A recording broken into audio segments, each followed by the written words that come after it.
ರಾಯರು ಒಂದು ಸಲ ಕೈ ಹಿಡಿದ್ರು ಅಂತ ಅಂದ್ರೆ ಖಂಡಿತ ಯಾವತ್ತೂ ಕೂಡ ಕೈ ಬಿಡುವಂತವರಲ್ಲ.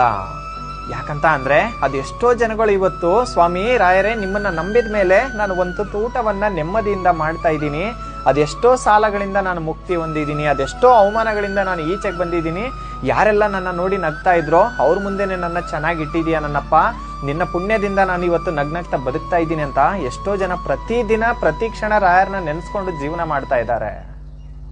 ಯಾಕೆ ಈ ಮಾತನ್ನ ಹೇಳಿದೆ ಅಂತ ಅಂದ್ರೆ ಅದು ಒಂದು ಸಮಯ ಇತ್ತು, ಕಷ್ಟಗಳು ದೂರ ಆಗೋದೇ ಇಲ್ಲ, ಬರೀ ಕಷ್ಟಗಳೇ ನಮ್ಮ ಜೀವನದಲ್ಲಿ ಅಂತ.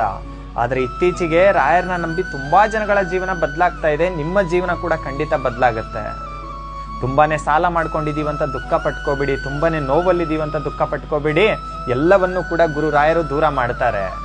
ಅಂತರಾಳದಲ್ಲಿ ರಾಯರು ಇದ್ದಾರೆ ಅನ್ನುವಂತ ನಂಬಿಕೆ ಇದೆ ಅಂತ ಅಂದ್ರೆ ನಿಮ್ ಮನ್ಸಲ್ಲಿ ರಾಯರು ಖಂಡಿತ ಮನೆ ಮಾಡ್ತಾರೆ, ನಿಮ್ಮನ್ನ ಕಾಪಾಡ್ತಾರೆ, ನಿಮಗೆ